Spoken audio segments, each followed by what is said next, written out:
Les statistiques montrent que plus de 80% des Africains qui sont connectés sur Internet à un moment précis sont sur les réseaux sociaux. Je suis stupéfait de voir des excellents montages vidéo et photos qui, malheureusement, n'a pour but que la distraction et le divertissement. Ce qui est remarquable, c'est qu'on est devenu expert en renseignement. Quand on publie une information douteuse, tout le monde commence à enquêter. On ressort les anciens scoops de la chose afin d'en sortir toute la lumière autour de celle-ci. Sincèrement, j'apprécie cette dévotion, cette détermination, cette vivacité et même ce sens de l'engagement. La seule chose que je déplore dans tout cela, c'est que le plus souvent, c'est pour des choses réellement inutiles pour nous. On est devenu accro aux réseaux sociaux, au point d'en être expert. Il en est de même pour la télévision, qui est devenue pour nous un passe-temps favori. Qu'est-ce que la télévision et les réseaux sociaux apportent de néfaste aux Africains? Quel est leur impact sur l'évolution et le développement du continent africain? Dans cette vidéo, je vais répondre à toutes ces questions et essayer d'apporter des solutions afin de dévoiler ce qui se cache derrière ces deux outils.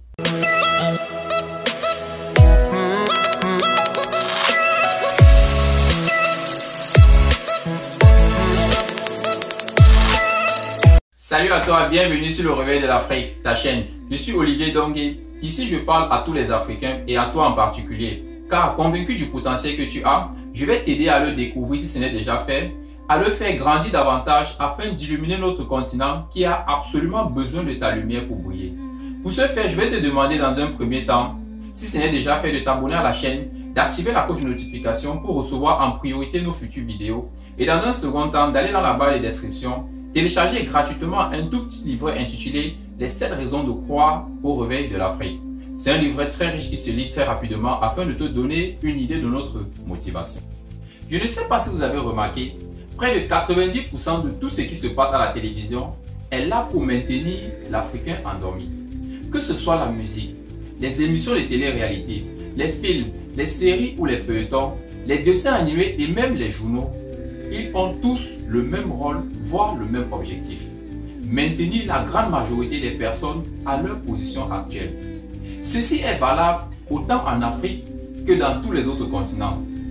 Sinon, pourquoi seulement 3% de la population mondiale possède à elle seule toutes les richesses du monde? Mais nous allons nous occuper de nous et uniquement de nous. L'Afrique d'abord.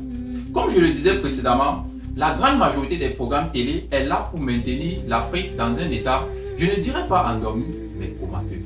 La musique adoucit les mœurs. Là, c'est parfait. Mais elle est arrivée à un point où on admire tellement les musiciens. On veut les ressembler. On veut avoir leur vie. Ceci nous entraîne petit à petit à perdre notre estime de soi, en devenant complètement aveugle des qualités et dons reçus de Dieu. On ne parle plus de ces émissions qui montrent uniquement les belles villes en Occident et les taudis de l'Afrique, les guerres, la famine, les sans-abri et autres. Certes, c'est notre réalité parfois, mais même s'ils ont traversé certains problèmes basiques, je vous assure mes frères, ils ne sont pas si loin que ça. En ce qui concerne les films et séries, vous verrez que la plupart ont toujours un acteur de couleur blonde aux yeux bleus pour montrer la suprématie, l'intelligence de celui-ci sur les autres. Nous avons été tous victimes de cela depuis l'enfance. On était tous, pour la plupart, fans des dessins animés. Comme dans le cas des films, l'acteur principal est généralement blond aux yeux bleus. Et le mauvais rôle est attribué à une personne très sombre.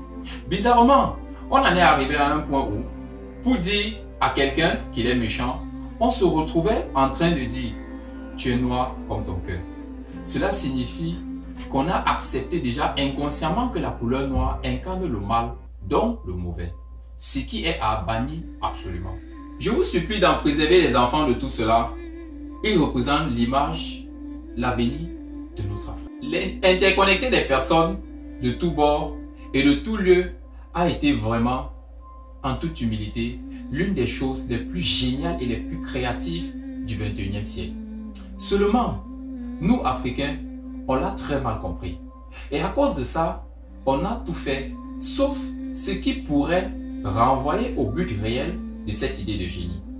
Il y a des personnes qui passent 5 heures, voire plus, par jour. Sincèrement, même celui qui a eu cette idée de génie n'y fait pas plus de 15 minutes par jour. C'est vrai, chacun est libre de faire ce qu'il veut, comme il veut et quand il veut. Mais sincèrement, loin de moi de vouloir vous donner des leçons de morale, mais cela nous empêche de méditer sur notre propre vie. Cela nous fait perdre notre estime de soi à force de convoiter ce que l'autre nous présente de sa vie, qui est souvent loin de sa réalité. Cela nous empêche de penser projet, de penser à long terme, car sincèrement, c'est absorbant. Il y a tout pour captiver, il y en a tellement assez pour que l'on se dise, je suis encore là pendant 10 minutes, encore 10 minutes, encore 10 minutes, et on se retrouve là à prendre plus de 5 voire 10 heures de temps. Si vous êtes attentif, vous verrez que cela baisse le niveau intellectuel dans nos établissements scolaires. Pendant que l'enseignant est devant, les enfants sont derrière dans les réseaux. Disciplinons-nous à y passer 15, maximum 30 minutes par jour, sauf si vous y faites des affaires. L'impact de la télévision et des réseaux sociaux sur l'évolution et le développement du continent africain. La télévision et les réseaux sociaux ont toujours de l'impact sur nos familles, nos pays et notre continent. Cela nous démontre en permanence que l'autre est toujours supérieur à nous. Cela nous a ainsi toujours empêchés de dévoiler et même de libérer notre potentiel. Cela impacte ainsi nos finances, nos économies et pire encore le social, à travers les enfants, la jeunesse, celle-là qui est l'avenir de l'Afrique, que je nous en prie d'en préserver. La télévision et les réseaux sociaux nous maintiennent dans la pauvreté car ils nous occupent tellement qu'on devient improductif pour les uns et inactif pour les autres. Ils nous empêchent de nous développer car trop distraits à admirer la vie des autres. Les réseaux sociaux ne regorgent pas que du négatif car ils possèdent beaucoup d'autres avantages. Ils nous permettent en ce moment de communiquer. Les gens l'utilisent pour étendre leur entreprise et élargir ainsi leur zone de commerce. Nous y reviendrons dans une autre vidéo. Merci de m'avoir écouté. Je serais ravi d'avoir ton point de vue. Laisse-moi dans les commentaires ce que tu en penses. Si tu as aimé, n'oublie pas de mettre un pouce. Le réveil de l'Afrique est une mission commune. Ensemble, on va plus loin. Ne l'oublie jamais. Partage ces vidéos à tous les Africains que tu connais, car nous sommes tous acteurs du réveil de notre continent. C'était Olivier Dongué pour vous servir. À bientôt.